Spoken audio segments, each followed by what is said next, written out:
Lance Corporal John MacDonald died at Gallipoli on 28 June 1915. He was 19 years old, and though he wasn't to know it, he was my great-uncle. Nothing in his life would have prepared John MacDonald for death in faraway lands. He was born in a small Scottish village near Perth and attended the Dollar Academy, where he met his best friend, Charles Beveridge. They left school together at 14 to look for work. The two friends moved to Glasgow, where they found jobs with the North British Locomotive Company. When war broke out in Europe in the summer of 1914, Beveridge and MacDonald enlisted together with the Scottish Rifles, also known as the Cameronians. The impatient recruits of the 8th Scottish Rifles spent the autumn months in training, envious of other battalions that preceded them to battle in France.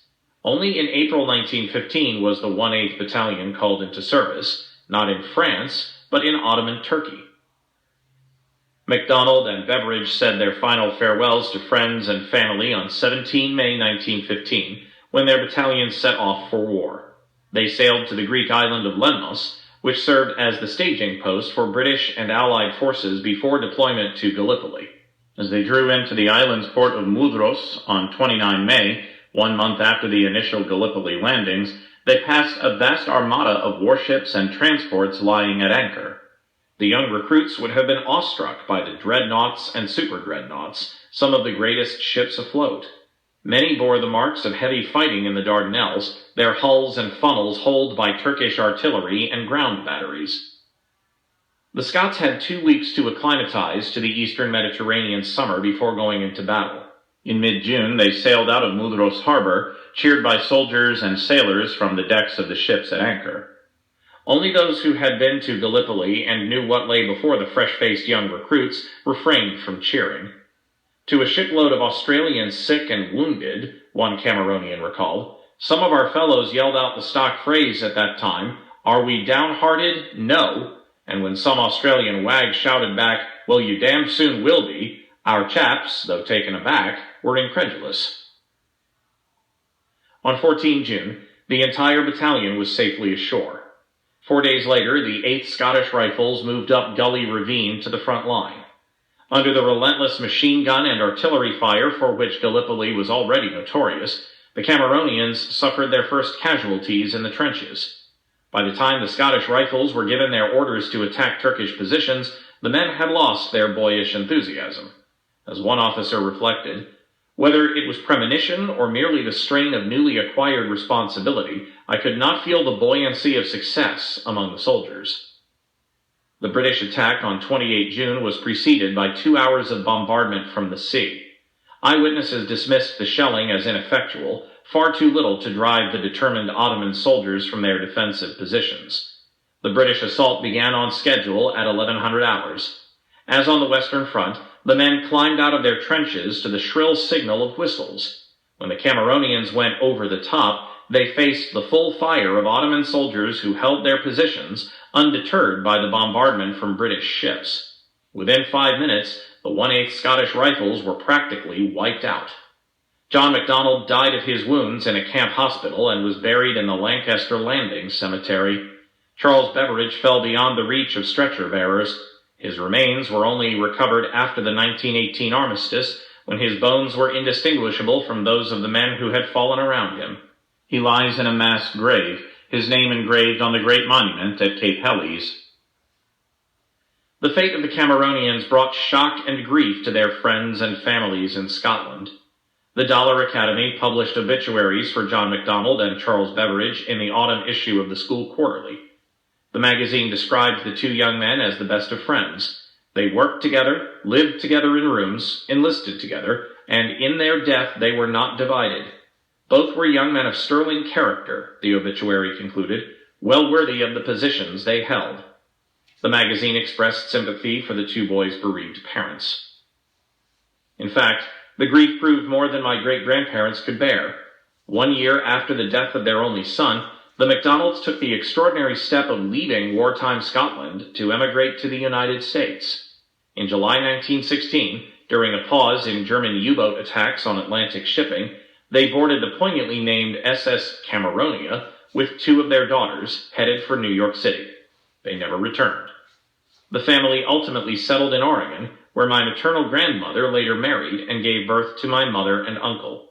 They and all of their descendants owe their lives to John MacDonald's premature death. My personal connection to the First World War is hardly unique. A 2013 poll conducted in the United Kingdom by the YouGov agency found that 46% of Britons knew of a family or community member who had served in the Great War.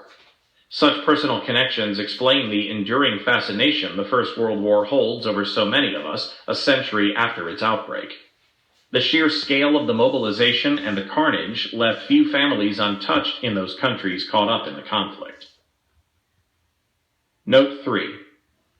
The British Council commissioned the YouGov polling agency to carry out an online survey among the adult populations of Egypt, France, Germany, India, Russia, Turkey, and the United Kingdom in September 2013. End of note. I came to learn my great-uncle's history while preparing for a trip to Gallipoli in 2005. My mother, Margaret, my son Richard, and I, representatives of 3 generations, went to pay our respects, his first family visitors in over 9 decades. As we made our way down the twisted lanes of the Gallipoli Peninsula towards the Lancashire Landing Cemetery, we took a wrong turn and chanced on the Nuri Yamut Monument, a memorial to the Turkish war dead of 28 June, the same battle in which John MacDonald and Charles Beveridge had died. The monument to the Turkish war dead of what they called the Battle of Zeyandere, or Gully Ravine, came as a total revelation to me. While my great-uncle's unit had suffered 1,400 casualties, half its total strength, and British losses overall reached 3,800, as many as 14,000 Ottomans fell dead and wounded at Gully Ravine. The Nuri Yamut Monument is the mass grave of those Ottoman soldiers, interred under a common marble tombstone inscribed simply Şehitlik, Martyrdom, 1915. All the books I had read on the Cameronians treated the terrible waste of British life on the day my great-uncle had died. None of the English sources had mentioned the thousands of Turkish war dead. It was sobering to realize that the number of bereaved Turkish families would have so surpassed the number of those grieving in Scotland. I came away from Gallipoli struck by how little we in the West know about the Turkish and Arab experiences of the Great War. The scores of books published in English on the different Middle Eastern fronts reflect British or Allied experiences. Gallipoli was Churchill's debacle, Kut al-Amara was Townshend's surrender, the Arab revolt was led by Lawrence of Arabia, it was Maud's entry to Baghdad, and Allenby's conquest of Jerusalem. Social historians, keen to break with the official history's top-down approach, probed the experiences of the common soldier by reading the diaries and letters held in private paper archives in London's Imperial War Museum, Canberra's Australian War Memorial, and Wellington's Alexander Turnbull Library. After a century of research, we have a comprehensive view of the Allied side of the trenches, but we are only just beginning to come to terms with the other side, the experiences of Ottoman soldiers caught up in a desperate struggle for survival against powerful invaders. It is actually quite difficult to approach the Ottoman front from the Turkish side of the trenches. While there are dozens of diaries and memoirs published in Turkey and the Arab world, few Western historians have the language skills to read them, and only a fraction of published primary sources are available in translation. Archival materials are even harder to access. The Turkish Military and Strategic Studies Archive in Ankara, Askeri Tarih ve Stratejik Etüt Başkanlığı Arşivi, or ATASE, holds the largest collection of primary materials on the First World War in the Middle East. Yet access to ATASE is strictly controlled, with researchers required to pass a security clearance that can take months and is often denied. Large parts of the collection are closed to researchers who face restrictions on copying materials. However, a number of Turkish and Western scholars have gained access to this collection and are beginning to publish important studies on the Ottoman experience of the Great War. Elsewhere in the Middle East, national archives, where they exist, were established well after the conflict and do not place particular emphasis on the Great War. Neglect of the First World War in Arab archives is reflected in Arab society at large. Unlike in Turkey, where the Gallipoli battlefield is punctuated with Turkish monuments and memorial celebrations are held each year, there are no war memorials in the towns and cities of the Arab world. Though nearly every modern Arab state was drawn into the Great War in one way or another, the conflict is remembered as someone else's war, a time of suffering inflicted on the Arab people by the failing Ottoman Empire and its rash Young Turk leadership. In the Arab world, the Great War left martyrs, especially Arab activists hanged in central squares of Beirut and Damascus that were subsequently renamed Martyrs Square in both cities, but no heroes. It is time to restore the Ottoman front to its rightful place in the history of both the Great War and the modern Middle East. For more than any other event, the Ottoman entry into the war turned Europe's conflict into a world war.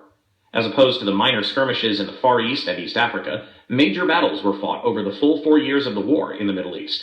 Moreover, the Middle Eastern battlefields were often the most international of the war. Australians and New Zealanders, every ethnicity in South Asia, North Africans, Senegalese, and Sudanese made common cause with French, English, Welsh, Scottish, and Irish soldiers against the Turkish, Arab, Kurdish, Armenian, and Circassian combatants in the Ottoman army and their German and Austrian allies.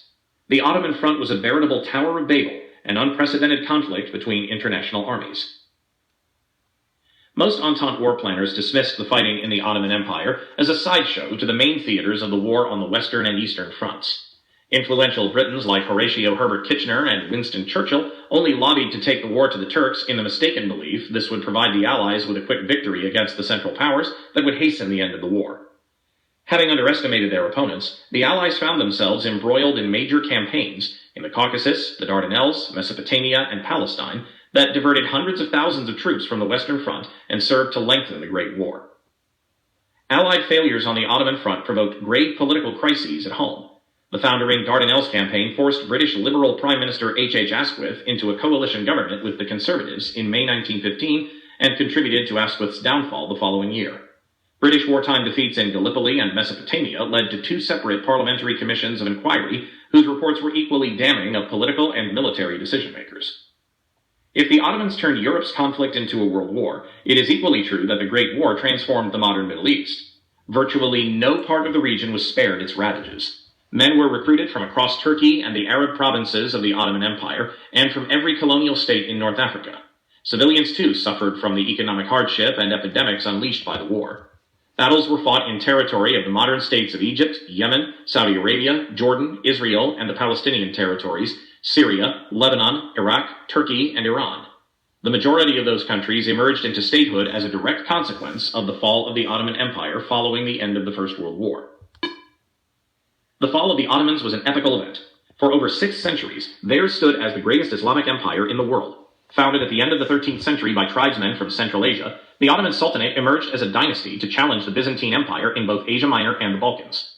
Following Sultan Mehmed II's conquest of the Byzantine capital, Constantinople, in 1453, the Ottomans emerged as the greatest power in the Mediterranean world. With Constantinople, subsequently renamed Istanbul, as their capital, the Ottomans rapidly extended their conquests. In 1516, Selim I defeated the Cairo-based Mamluk Empire and added Syria, Egypt, and the Red Sea province of the Hijaz to Ottoman domains. In 1529, Sultan Suleiman the Magnificent was at the gates of Vienna, spreading fear across Europe.